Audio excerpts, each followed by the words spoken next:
Hello everyone, welcome to my channel Eduflix academy. मैं नवीन कुमार आज आप सबके बीच जो हमारा rainfed agriculture and water shed management का जो कमिंग लेक्चर है आज उसको हम लोग डिस्कस करेंगे। सो माय डियर स्टूडेंट्स, अभी तक जो हमने टॉपिक पढ़ा है उसको एक बार हम लोग देख लेते हैं। अभी तक हमने टॉपिक क्या पढ़ा था, रेनफेड एग्रीकल्चर, ड्राईलैंड एग्रीकल्चर के बारे में हमने पढ़ा था। ठीक है, उसके बाद हमने देखा था कैरेक्टरिस्टिक्स क्या है, की फीचर्स क्या है रेनफेड एग्रीकल्चर के। देन आफ्टर हमने पढ़ा था प्रॉब्लम्स क्या क्या है रेनफेड एग्रीकल्चर। रेनफेड एग्रीकल्चर में कि फार्मर्स को क्या क्या समस्या फेस करनी होती है। देन आफ्टर हमने क्या पढ़ा था कि उसी से रिलेटेड कंटिन्यूड है उसका पोर्शन है। ठीक है, फिर prospects of rainfed agriculture. Rainfed agriculture के एक तरह से जो भी प्रॉब्लम होते हैं तो उसके सॉल्यूशन क्या है, कैसे हम रेनफेड एग्रीकल्चर में चेंजेस ला सकते हैं और अच्छा से अच्छा प्रॉब्लम और अच्छे से अच्छा हम क्रॉप का प्रोडक्शन ले सकते हैं। देन आफ्टर हमने पढ़ा था, ठीक है, उसके बाद क्या था हमारा क्लासिफिकेशन था एक तरह से ड्राईलैंड और रेनफेड एग्रीकल्चर, रेनफेड फार्मिंग में। ये क्लासिफिकेशन किसने दिया था, United Nations economics and social commission for Asia and Pacific. ठीक है, और एग्जाम्स में क्वेश्चन पूछ लिए जाते हैं, बहुत इंपॉर्टेंट है। देन आफ्टर हमने पढ़ा था रेनफेड एग्रीकल्चर का ही क्लासिफिकेशन था, that was based on amount of rainfall received annually and length of growing period of crop. Okay, then after जो हमारा टॉपिक था हमने पढ़ा था ड्रॉट के बारे में, ड्रॉट क्या होते हैं और ड्रॉट कितने प्रकार के होते हैं। और ठीक है, तो कुछ इसके ड्रॉट के क्लासिफिकेशन थे, based on duration, based on relevance to the users, okay, based on आपका क्या क्रॉनिक ड्रॉट होते हैं, based on time of occurrence. ठीक है, फिर other terms to describe drought, फिर एक ये लास्ट वाला जो था एनवायरस सिस्टम। हमारे जो एक तरह से किसान साइंटिस्ट थे उन्होंने भी अपना ड्रॉट का क्लासिफिकेशन दिया था और वो बेस्ड ऑन प्रोडक्शन पे था। तो बहुत ही अच्छा आपका है ये, ठीक है, टॉपिक था। आई होप आप इस टॉपिक्स को पढ़े होंगे।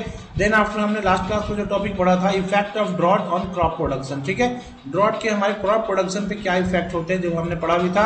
वाटर रिलेशंस, वाटर रिलेशंस क्या, आपको हमारे प्लांट्स प्रॉपर तरीके से वाटर को ऑब्जर्व नहीं कर पाते हैं, ट्रांसलोकेट नहीं कर पाते हैं, फिर उनका ट्रांसलेशन नहीं होता है। ठीक है, फोटोसिंथेसिस प्रोसेस में समस्या आती है, रेस्पिरेशन, एनाटॉमिकल चेंजेज, उसके अलग अलग जो साइज ऑफ द सेल्स, ये सब जो भी इंटरसेलुलर स्पेसेस होते हैं उसमें चेंजेज होते हैं। मेटाबॉलिक एक्टिविटी सही से नहीं होती है। ठीक है, हार्मोनल रिलेशनशिप हो गया, न्यूट्रिशन हो गया, ग्रोथ एंड डेवलपमेंट हो गया।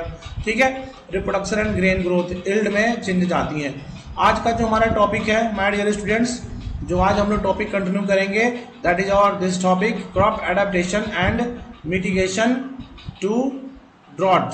ठीक है माय डियर स्टूडेंट्स, मतलब क्रॉप, हमारे जो भी हम क्रॉप लगाते हैं अपने फील्ड में, वो ड्रॉट के प्रति कैसे अपने आप को अडेप्ट करते हैं और कैसे उस ड्रॉट को अडेप्ट करते हुए भी क्या उस सिचुएशंस को हैंडल करके अपने प्रोडक्शन को हम ज़्यादा से ज़्यादा लेते हैं। ठीक है, उसी से रिलेटेड है क्रॉप एडेप्टेशन, क्रॉप कैसे अडेप्ट करते हैं, मिटिगेशन, और ड्रॉट जो भी क्षेत्र में होते हैं तो उसको कैसे वो मिटिगेट करते हैं। ठीक है, वो क्रॉप कैसे उसको हैंडल करते हैं एक तरह से। ठीक है, उसी से रिलेटेड है आज हम लोग इस टॉपिक को पढ़ने वाले हैं। So let's start the topic. क्या लिखा हुआ है, drought poses a significant challenges to crop production but through crop adaptation and mitigation strategies farmers can enhance the resilience of their crops to water deficient conditions. क्या लिखा हुआ है, drought जो होते हैं एक बहुत ही चैलेंजेस हमारे लिए क्रिएट करते हैं। ठीक है, क्रॉप प्रोडक्शन के लिए, बट अगर हम सही तरीके से क्रॉप का एडेप्टेशन करें और एक स्ट्रेटजीज बनाएं हम, ठीक है, तो फार्मर जो भी होते हैं जो वाटर पे रिलायंट होते हैं, रिसाइलेंस होते हैं, मतलब निर्भर करते हैं, उस चैलेंजेस को हम क्या कर सकते हैं, फेस कर सकते हैं, और उस कंडीशन में क्या हो सकता है, क्रॉप इजिली अडेप्ट कर सकता है उस कंडीशन से। ठीक है, आगे हम लोग देखेंगे कि वो क्या क्या तरीके हैं जिससे क्रॉप अडेप्ट कर सकते हैं। ठीक है, और मिटिगेट भी कर सकते हैं ड्रॉट के चैलेंजेस को। ठीक है, उसको कम भी किया जा सकता है। जो क्या क्या स्ट्रेटजीज है जो हमने पढ़ा, क्या क्या किसान स्ट्रेटजीज यूज कर सकते हैं। These strategies aim to improve water use efficiency, ठीक है, minimize yield losses and maintain agricultural productivity. मतलब ये क्या क्या स्ट्रेटजीज है कि वाटर यूज एफिशिएंसी को क्या इम्प्रूव करना, ठीक है, यील्ड लॉसेज को भी कम करना है हमें, और एग्रीकल्चरल प्रोडक्टिविटीज को भी हमें क्या बढ़ाना है, उसको मेंटेन करना है। हियर आर की अप्रोचेज, कुछ की अप्रोचेज, क्या क्या टेक्निक्स हैं जिसको for crop adaptation and mitigation, मतलब क्रॉप एडेप्टेशन को क्या क्या टेक्निक्स है जो इसको हम अप्रोच करके क्रॉप को अडेप्ट कर सकते हैं ड्रॉट में, और मिटिगेट कर सकते हैं हम ड्रॉट के against. Okay, so let's move to the next slide. क्या है हमारा, 1 मिनट में इसे हटा देता हूँ, ठीक है। तो ये हमारा टॉपिक था। नेक्स्ट वाला स्लाइड हमारा क्या है पहला इसमें पॉइंट क्या आ रहा है माय डियर स्टूडेंट्स कि ये क्रॉप सिलेक्शन एंड ब्रीडिंग जो अब हमारे क्या अप्रोच है, क्या हमारा अप्रोच रहेगा जिससे कि हम ड्रॉट के कंडीशंस में भी क्रॉप को एडेप्ट कर सकते हैं अच्छे से और उसको चैलेंजेस को मिटिगेट कर सकते हैं। तो पहला क्या स्लाइड पॉइंट है इसमें, क्रॉप सिलेक्शन एंड ब्रीडिंग। हमें ऐसे क्रॉप की सिलेक्शन करनी है और ऐसे ब्रीडिंग मेथड्स जो भी वैरायटीज को डेवलप किए गए उस वैसे वैरायटीज को सिलेक्ट करना है जो कि ड्रॉट प्रोन एरियाज में भी क्या ग्रो हो जाए, वही लिखा हुआ है। सिलेक्टिंग और developing crop varieties that are adapted to drought prone regions is crucial. मतलब हमें ऐसा वैरायटीज को सिलेक्ट करना है या ऐसा वैरायटीज हमें डेवलप करना है जो कि ड्रॉट वाले क्षेत्र में भी ग्रो हो जाए और बहुत ही उस क्षेत्र के लिए मायने रखते हैं, बहुत ही महत्वपूर्ण वैरायटीज हो, ठीक है। आगे क्या लिखा हुआ है, drought tolerant crop varieties poses traits such as deep root systems, efficient water use and mechanism to withstand water stress। क्या लिखा हुआ है माय डियर स्टूडेंट्स, जो ड्रॉट टॉलरेंट वैरायटीज होते हैं वो क्या होते हैं, वो डीप रूट, उनके जो रूट होते हैं बहुत ही डीप होते हैं, ठीक है। तो उससे क्या होता है वो वाटर को मेंटेन कर सकते हैं हम, ठीक है, वो वाटर को एब्जॉर्ब कर लेते हैं मिट्टी से, ठीक है।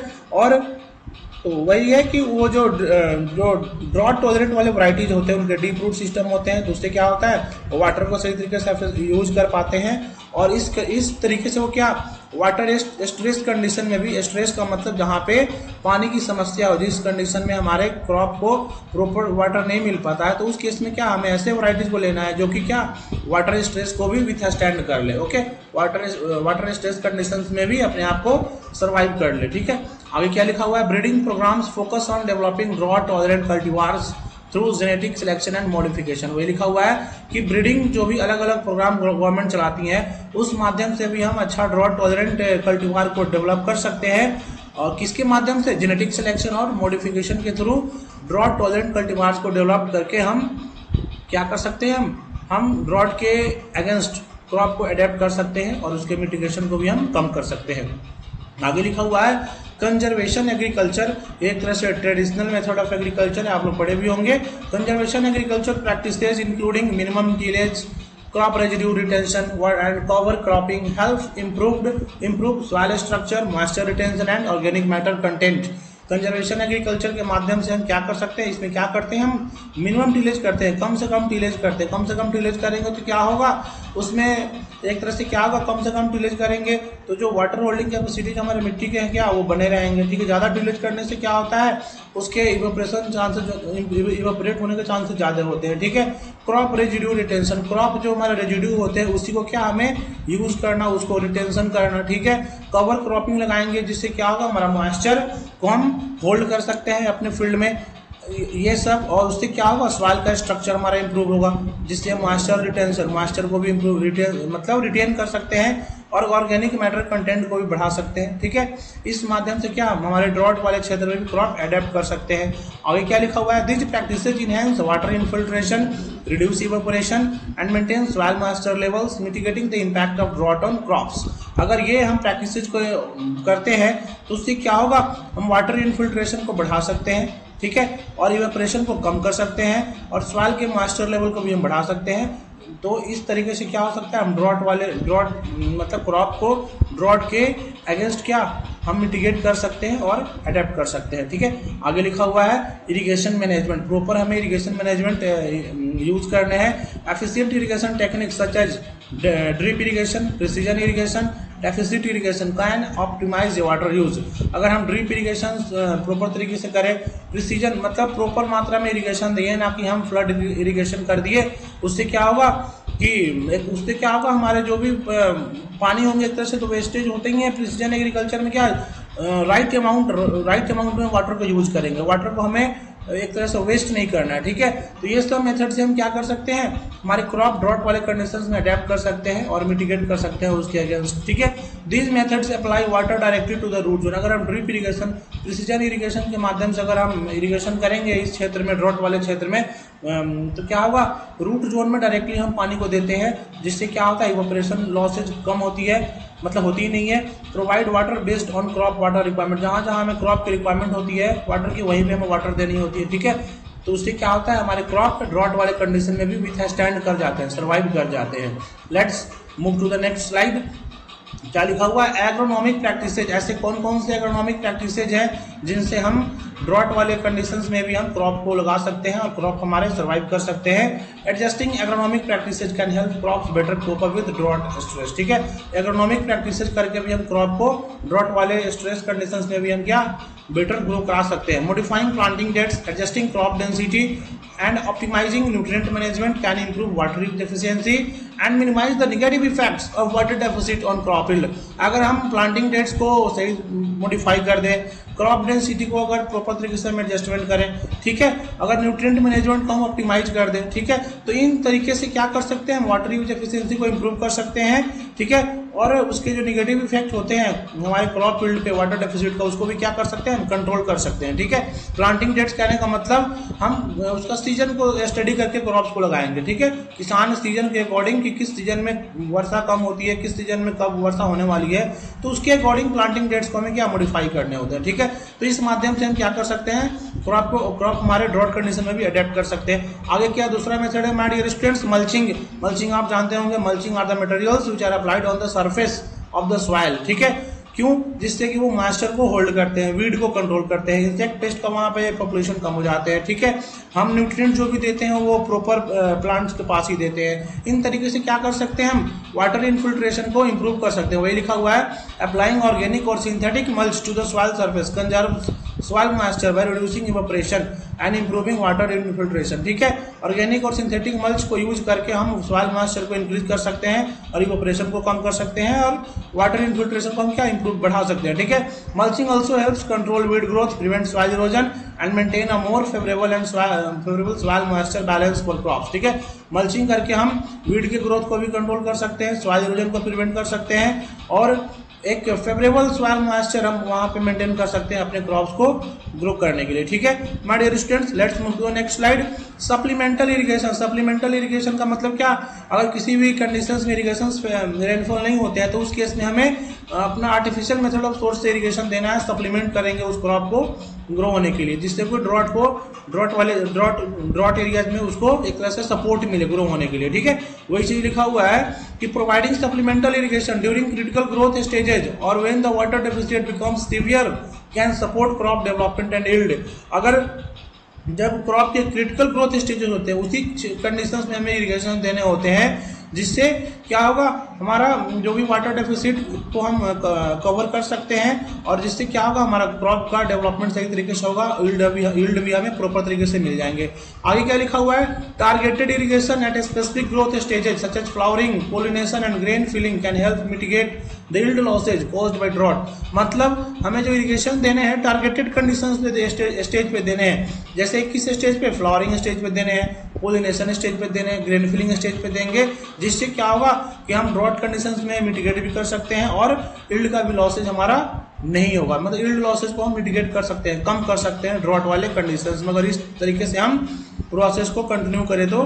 ठीक है, आगे क्या लिखा हुआ है, सॉइल मॉइस्चर मॉनिटरिंग। अगर हम टाइम पे सॉइल मॉइस्चर को मॉनिटर करते रहेंगे तो भी हम क्या कर सकते हैं, ड्रॉट स्ट्रेस कंडीशंस को हम प्रिवेंट कर सकते हैं और अपने क्रॉप को, हमारा क्रॉप उस कंडीशंस में अडेप्ट कर सकता है सही तरीके से। वही लिखा हुआ है, regular monitoring of soil moisture levels helps farmer make informed irrigation decisions. अगर हम टाइम पे मॉनिटर करते रहेंगे तो किसान को क्या हो सकता है, अपने किस समय पे इरिगेशन देने हैं उस डिसीजंस को वो सही तरीके से उसमें क्या इम्प्लीमेंट कर सकते हैं। सॉइल मॉइस्चर सेंसर्स, डेंसिटोमीटर्स और satellite based monitoring systems can provide real time data enabling farmers to adjust irrigation schedules and prevent over और अंडर इरिगेशन।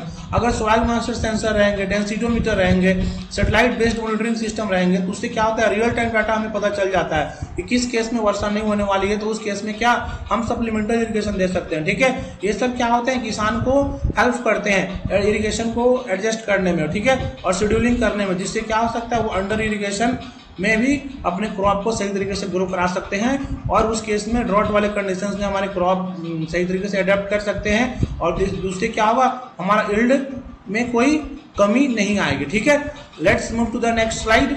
अभी क्या लिखा हुआ है my dear students, crop rotation and diversification. My dear students, इसमें क्या है कि हमें मतलब ड्रॉट वाले कंडीशंस को अगर हमें मिटिगेट करना है, उसको क्रॉप को अडेप्ट करना है सही तरीके से, तो फार्मर को क्या करना होगा, क्रॉप रोटेशन भी करने होंगे टाइम टाइम पे, और डाइवर्सिफिकेशन, अलग अलग क्रॉप लगाने होंगे। ये ना कि एक ही क्रॉप टाइम टाइम पे हम एक ही क्रॉप बार बार लगा रहे हैं, उसमें डाइवर्सिफिकेशन होना चाहिए, मतलब डिफरेंस होने चाहिए क्रॉप के, वेरिएशन होते रहना चाहिए। ठीक है, वही लिखा हुआ है, crop rotation and diversification practices help break pest and disease cycle and enhance soil health and water use efficiency. अगर हम क्रॉप रोटेशन करेंगे, डाइवर्सिफिकेशन को मेंटेन कर रहे हैं, तो उससे क्या होता है, पेस्ट और डिजीज साइकिल को भी हम ब्रेक कर सकते हैं, उसके साइकिल को, और सॉइल हेल्थ को इंक्रीज कर सकते हैं, और वाटर यूज इफिशियंसी को हम मेंटेन कर सकते हैं। ठीक है, आगे लिखा हुआ है, इंक्लूडिंग ड्रॉट टॉलरेंट क्रॉप्स और integrating drought resistant varieties in the cropping system can improve overall resilience to water deficit.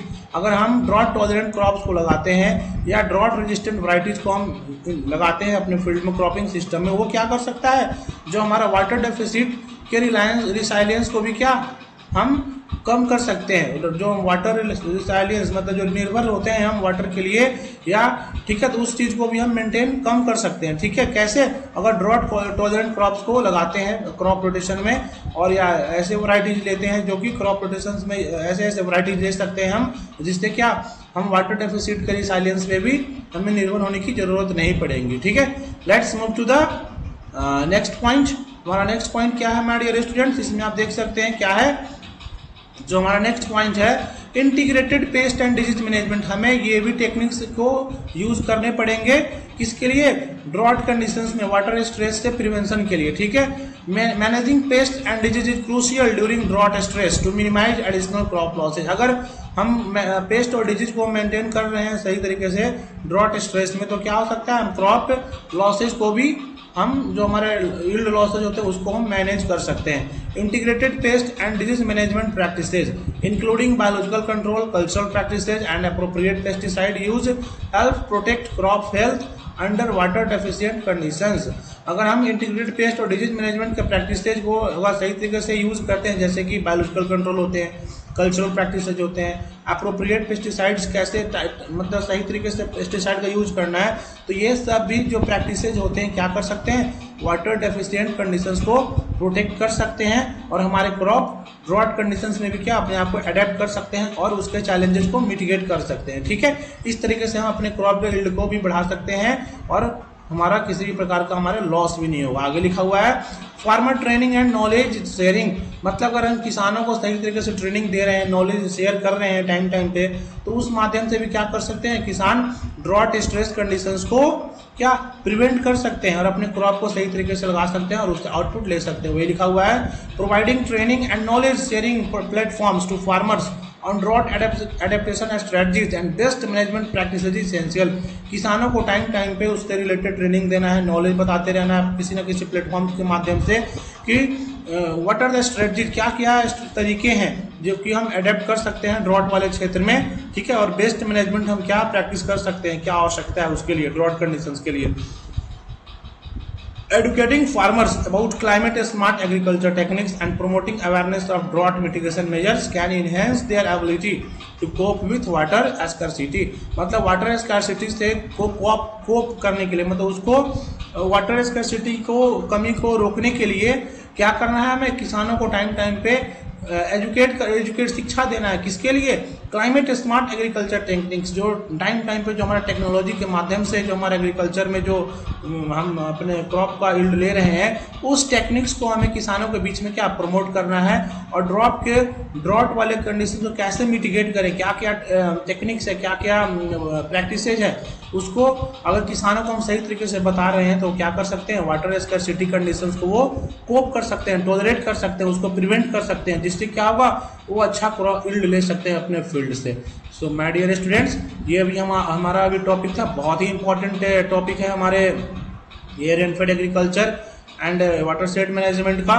So my dear students, in next lecture we will be studying about soil and climatic conditions prevalent in rainfed areas. मतलब rainfed areas में किस प्रकार के soil और climate conditions generally present रहते हैं, prevail करते हैं। ठीक है, रेनफेड एरियाज में जनरली कोई किस प्रकार के सॉइल होते हैं, किस प्रकार के क्लाइमेट होते हैं और किस प्रकार का क्रॉप लगाना चाहिए हमें, उसके बारे में हम लोग स्टडी करेंगे। सो माय डियर स्टूडेंट्स, आप सबसे रिक्वेस्ट है कि please go through the lectures properly and please like, share and subscribe my channel. Till then, thank you very much. Okay, we will again meet in our next lecture. Till then, may God bless you.